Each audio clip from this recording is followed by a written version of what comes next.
بسم اللہ الرحمن الرحیم اللہم صلی علی محمد وآل محمد۔ السلام علیکم ورحمۃ اللہ وبرکاتہ۔ 16 جو ہے دعائے صبح کا درس نمبر 16 ہے، اور دعائے صبح کا درس نمبر 16 ہے۔ دعائے صبح میں کل پہلے پیراگراف میں کچھ 11 دعائیں اللہ تعالیٰ سے مانگا گیا اللہ کے رحمت کو وسیلہ قرار دے کر، تو ان میں سے آج 10واں دعا ہے اور ایک دعا باقی ہے 10واں دعا۔ وہ دعا یہ ہے، 10واں دعا جو ہے جو اللہ سے مانگا گیا ہے، وَتُلْهِمُنِي بِهَا رُشْدِي، یہ کلمہ مبارک ہے، یہ دعا یہ جملہ ہے اللہ سے مخاطب کر کے فرماتے ہیں وَتُلْهِمُنِي بِهَا رُشْدِي۔ اس میں بھی باقی دعاؤں کی طرف 3 کلمہ، ایک بیہا ہے جس کا معنی بار بار توضیح ہو گیا، اور باقی تلہمنو ایک لفظ ہے اور رشدی ایک لفظ ہے۔ ہاں جی، اس میں بیہا جو ہے باقی جگہوں کی طرح یہاں پر بھی ابھی توضیح آپ کو تلہمنی کے بعد دے دیں گے۔ ہاں جی، تو 3 کلمہ، ایک تلہمنی، دوسرا بیہا، ایک رشدی۔ تلہمنی اس کلمے کی توجہ جن اس میں 3 الفاظ ہیں، تلہم ایک لفظ ہے، نون ایک الگ لفظ ہے، یا ایک الگ لفظ ہے، یہ تینوں الگ الگ کلمات سے مرکب ہے، 3 الگ کلمات سے۔ ان میں پہلا فعل ہے تلہم، فعل ہے جو اصل مقصود ہے، دوسرا جو ہے صرف نون و حرف ہے، اس کو نون وقائع کہتے ہیں عربی صرف نحو کے اصطلاح میں، تیسرا یا ہے وہ ضمیر واحد متکلم ضمیر ہے، آج کل کے اصطلاح میں انگریزی میں پرو ناؤن بولتے ہیں۔ اس میں یہ نون جو ہے فعل کے ساتھ جب ضمیر واحد متکلم لانے کی صورت میں فاصلہ کے لیے لائے جاتے ہیں، اس حرف کا کوئی معنی نہیں، اس نون کا کوئی معنی نہیں۔ اور آخر میں تلہمنی کے بعد جو یا ہے وہ میرے میری کا معنی دیتا ہے یہاں پر اس دعا کے اندر، اور کبھی میں کا معنی بھی دیتا ہے، لیکن یہاں میں کا معنی نہیں دے رہے، یعنی یہاں کے حساب سے مناسب معنی لکھا ہے، میرے اور میری کا معنی دیتا ہے، تو یہ مذکر مؤنث دونوں کے لیے استعمال ہوتی ہے۔ اب خود تلہم کا معنی جو ہے کیا ہے، یہ کہاں اس فعل کی حقیقت کیا ہے؟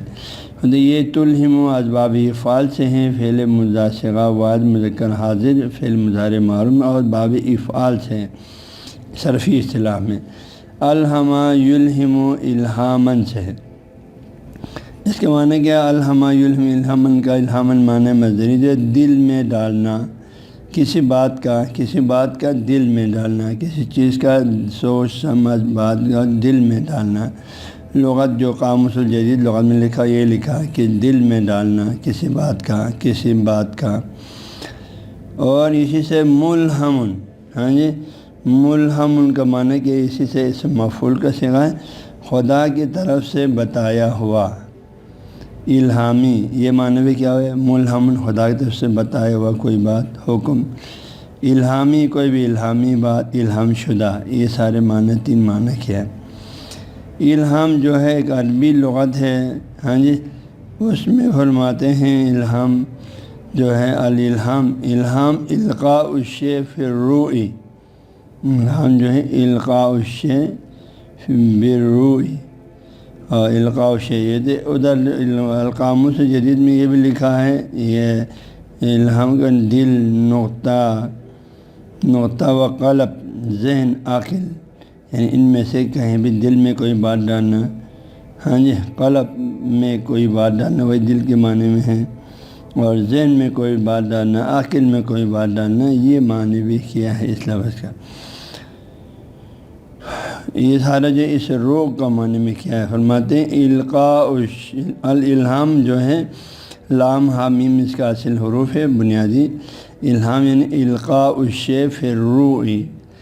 را پر پیش کے ساتھ را و عین، ہاں جی، القاء الشیء فی الروح، اور یہ لفظ القاء جو ہے فی الروح کا معنی لغت میں لکھا ہے دل، ہاں جی، دل کا معنی کیا ہے، اور نقطہ قلب کا معنی بھی کیا ہے، دل اور نقطہ قلب، یعنی دل کا خاص نقطہ، اور ساتھ ہی جو ہے اس کا معنی ذہن بھی کیا ہے اور عقل بھی کیا ہے، روح کا معنی، تو اس کے معنی وہ القاء، الہام کے معنی القاء الشیء فی الروح، دل میں کوئی بات ڈالنا، ذہن میں کوئی بات ڈالنا، عقل میں کوئی بات ڈالنا، سوچ میں، یہ معنی کیا ہے۔ پھر فرماتے ہیں یہ القاء جو ہے، الہام جو ہے، یہ یختص ذالک بما کان من جہت اللہ تعالیٰ، اور یہ صرف اللہ کی طرف سے، یہ مختص اللہ کی طرف سے ہوتی ہے یہ الہام، بندوں کے دلوں پر، انبیاء کے دلوں پر، مومنین کے دلوں پر سچے ہیں۔ یا وجہت الملأ الاعلیٰ، یا جو ہے ملائے اعلیٰ کی طرف سے ہوتے ہیں۔ ملائے اعلیٰ سے مراد یہاں اوپر کی عوالی مراد فرشتوں کی طرف سے۔ تو یہاں مانا کہ الہام یعنی دل میں کوئی بات القاء کرنا، ڈالنا، ہاں جی، یعنی اور یہ الہام جو ہے اللہ کی طرف سے خاص ہے، ہر کسی کی طرف سے ہونے کو الہام نہیں بولتا ہے۔ یا ملائے اعلیٰ کی طرف سے یعنی فرشتوں کی طرف سے اس کو الہام بولتے ہیں۔ چنانچہ اللہ نے قرآن پاک میں فرمایا فَأَلْهَمَهَا فُجُورَهَا وَتَقْوَاهَا، سورہ شمس میں، ہاں جی، سورہ شمس میں، سورہ شمس میں فَأَلْهَمَهَا فُجُورَهَا وَتَقْوَاهَا، یعنی اللہ نے ہر نفس کو الہام کیا، فجور نفس یعنی گناہ اور تقوی نفس یعنی نیکیاں۔ اللہ نے ہر نفس کے اندر یہ صلاحیت ڈال دیا کہ کون سی چیز گناہ ہے، کون سی چیز جو ہے نیکی ہے، اس کے پہچان کی صلاحیت اللہ نے انسان کے نفس کے اندر ڈال دیا، اور انسان جو ہے فجور نفس اور تقوی نفس کو پہچانتے ہیں، کون سی چیز اچھا ہے، کون سی چیز برا ہے، کون سی چیز نیک ہے، کون سی چیز بس ہے۔ وہ اللہ فرماتے ہیں ہم نے انسان کے نفس کو اچھے اور برے کی تمیز دے دیا، اچھائی اور برے کو ہم نے اسے الہام کر دیا نفس کو، یعنی اللہ نے ہر نفس کو الہام کیا، فجور نفس یعنی گناہ، تقوی نفس یعنی نیکیاں۔ تو اس میں لفظ الہم آیا ہے، اللہ کی طرف سے آیا، اللہ خود فرماتے ہیں اللہ نے الہام کیا ہے فجور نفس کو گناہوں کا، فجور نفس یعنی گناہ کا، یہ چیز گناہ ہے بولا نفس کو بتایا الہام کر کے، تقوی نفس یہ چیزیں نیکیاں بول کے اللہ نے نفس کو اس چیز کا بھی بتا دیا۔ اور یہ لفظ الہام کہتے ہیں وہ اصل من التہام الشیء، اس کا اصل جو ہے یہ لفظ کہاں سے نکلا ہے؟ عرب میں التہام الشیء سے نکلا ہے، یعنی وہ ابتلاء ہو،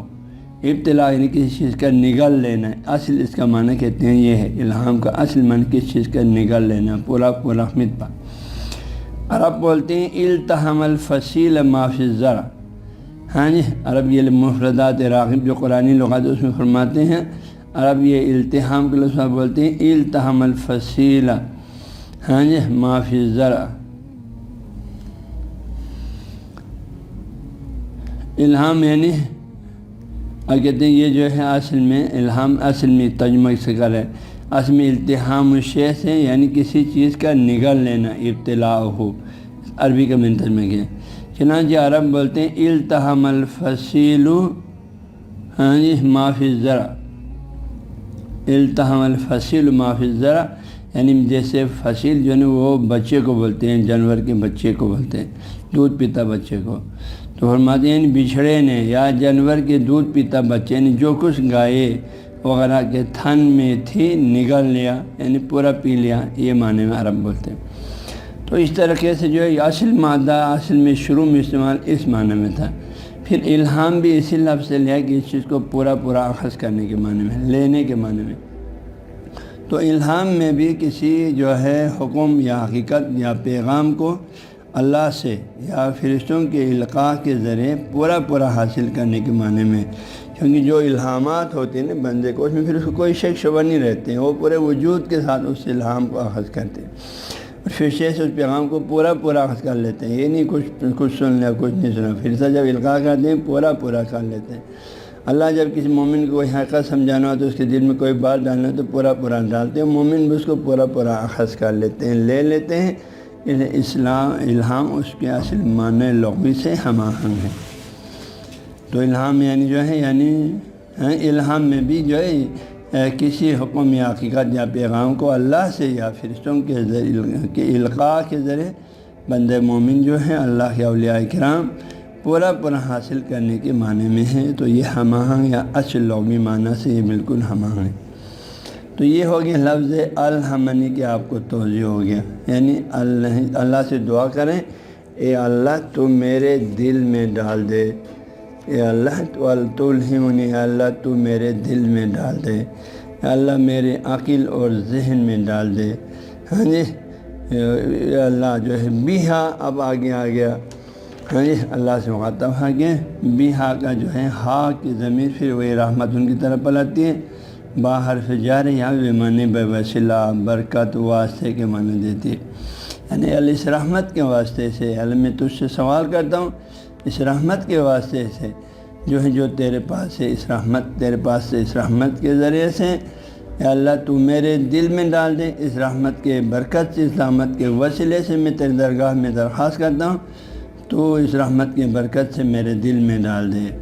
میرے ذہن میں ڈال دے، میرے عقل میں ڈال دے۔ کیا چیز؟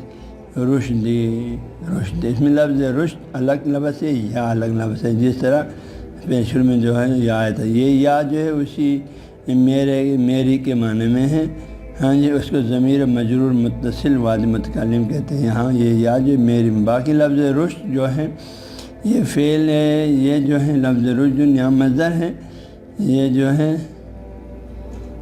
فعل رشدہ یرشد رشدن، رشادن سے مصدر ہے، رشادن سے ہاں جی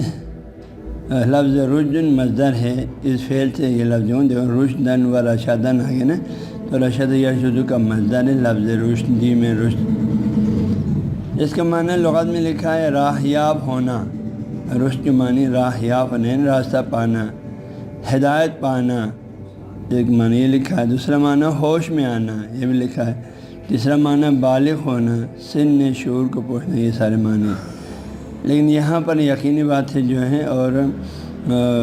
ہدایت کے معنی میں، راہیاب ہونا، راستہ دکھانے کے معنی میں، ہدایت کے معنی میں ہے، ٹھیک ہے نا جی، حق بات دل میں ڈالنے کے معنی میں۔ تو رشد کا ایک معنی جو ہے عقل، ہوش کے معنی میں لکھا ہے۔ اسی سے لفظ رشید ہے اور راشد ہے، اس کے معنی بیدار یا باہوش، عقل مند، ہدایت یافتہ، بالغ، یہ سارا معنی ہے کہ وہ بھی اسی لفظ رشد سے ہے۔ ہاں جی، اور اسی لفظ رشد سے مرشد بھی ہے، ارشد یرشد، اس سے یہ اسی مادے سے مرشد، مرشد کے معنی رہنما، معلم، تعلیم دلانے والا، رہنما راستہ دکھانے والا، معلم تعلیم دینے والا، تعلیم سکھانے، مربی تربیت کرنے والا، ہاں یہ سب مرشد کے معنی میں۔ پیر جو کہ ہم اپنی زبان میں بولتے ہیں اس کو بھی مرشد بھی بولتے ہیں، اور اس کے علاوہ انگریزی گائیڈ کے لیے بھی استعمال ہوتی ہے، رہنمائی، گائیڈ رہنمائی، اور ساتھ ہی پائلٹ کے لیے بھی جو جہاز کو لے کے چلتے ہیں۔ تو اب تلہمنا بہا رشدی کا ترجمہ بھی ہوا، اے اللہ بندہ کی جو ترجمہ کروں، میں تجھ سے سوال کرتا ہوں کہ تو اپنی رحمت، شفقت اور احسان کے وسیلے سے میرے دل میں یا جو ہے عقل اور ذہن میں ہدایت و حق بات اور سیدھے راستے کی القاء کرتے رہیں۔ اللہ سے دعا کریں، تلہمنی، اے اللہ القاء کرتے رہیں، ڈالتے رہیں میرے دل میں، میرے عقل اور ذہن میں کیا چیز ڈالتے رہیں؟ ہدایت، حق بات اور سیدھے راستے کی جانب پر رہنمائی جو ہے، سیدھے راستے جو ہے میرے دل میں ڈالتے رہیں کہ کون سا راستہ سیدھا ہے، کون سا راستہ حق ہے، کون سا راستہ ہدایت کا راستہ ہے، یہ میرے دل میں اللہ رہنمائی کرتے رہیں۔ اس میں استمرار ہے، مضارع کے ساتھ استمرار ہے، کنٹینیو، تاکہ میں گمراہ نہ ہو جاؤں۔ آگے میری توضیح ہے، اللہ سے یہ دعا کرتے ہیں اللہ تو ہمیشہ میرے دل میں جو ہے ہدایت، رہنمائی، ہدایت جو ہے اور حق بات، ہاں جی سیدھے راستے کی طرف جانب رہنمائی میرے دل میں ڈالتے رہیں، القاء کرتے رہیں، تاکہ میں گمراہ نہ ہو جاؤں، کیونکہ انسان جو ہے ہمیشہ اللہ کی رہنمائی اور ہدایت کا محتاج ہے۔ جس طرح ایک بلب کو جو ہے لائٹ کو روشن رہنے کے لیے مرکز سے اس کو مسلسل بجلی ملتا رہنا ضروری ہے، ایسے ایک انسان کو ہدایت یافتہ اور ہدایت پر ثابت رہنے کے بھی اللہ کی طرف سے مسلسل رحمت الہی کا محتاج ہے، اور ایک لمحے کے بھی جو ہے لمحے کے لیے بھی جو ہے بے نیاز نہیں ہے۔ اسی دعا کا ترجمہ جو سید خورشید عالم ترجمہ یہ کہ میرے دل کو تلہمن بنا رشد کے ترجمہ لیکن میرے دل کو حق سے ملا دے، یہ ترجمہ کیا ہے؟ علامہ بشیر مرحوم ترجمہ میرے دل میں حق بات کی القاء کر دے۔ ہاں جی، تو توضیح جو سید خورشید عالم صاحب کے ترجمہ میں اس دعا کا لازمی معنی تو ہوا ہے، مفہوم سے اخذ کیا ہے، لیکن الفاظ جو کہ الہام جو اس لفظ کے اندر ہے، رشد کا جو لفظ ہے اس کی لغوی معنی اس میں ملحوظ نظر نہیں رکھا، اور علامہ کے ترجمے میں جو ہے الفاظ کی لغوی معنی کا خیال رکھا ہے۔ تو توضیح جو اس دعا کے حوالے سے بنداخیر کا یہ ہے کہ یہ مسلمانوں کا کسی حد تک اتفاقی مسئلہ ہے کہ اللہ کی طرف سے، اس میں الہام کا ذکر ہے تو الہام کے بارے میں اللہ کی طرف سے اولیاء الہی اور سچے مومنین کے دل پر الہام کا سلسلہ تا قیامت باقی ہے، لیکن وہی جلی جو کہ فرشتوں کے ذریعے سے انبیاء علیہ السلام پر ہوتے تھے وہ اب بند ہوئے، کیونکہ محمد صلی اللہ علیہ وسلم اللہ کا آخری نبی ہیں، لہذا وحی کے سلسلہ بھی بند ہو چکے۔ لہذا اس دعا میں بھی پیغمبر اکرم صلی اللہ علیہ وسلم نے امت کو اسی حقیقت سے آگاہ کرتے ہوئے دل میں ہدایت اور حق بات اور دل کو سیدھے راستے پر رہنے کے لیے اللہ سے الہام کی دعا فرمایا ہے، اور الہام کی استعداد کیا ہے، وہی کہ نہیں کیا الہام کا کیا، ٹھیک ہے۔ اور ہمیں بھی یہ دعا کرتے رہنے کا جو ہے تعلیم دی ہے کہ ہم اللہ سے یہ دعا پڑھتے رہیں، وَتُلْهِمْنِي بِهَا رُشْدِي، اللہ مجھے راہ راست کی جانب رہنمائی کرتے رہیں، راہ راست کی جانب میرے دل میں ہدایت القاء فرماتے رہیں۔ انسان کو راہ راست اور حق کا راستہ پانے کے لیے جس طرح اللہ تعالیٰ کی لطف و کرم اور رحمت کا محتاج ہے، ہدایت اور راہ راست پر ثابت قدم رہنے کے لیے بھی ہمیشہ اور مسلسل اللہ کے رحمت کا محتاج ہے۔ اس لیے اللہ سے ہم دعا کرتے ہیں وَتُلْهِمْنِي بِهَا رُشْدِي، یا اللہ اس رحمت کی برکت سے تو ہمیشہ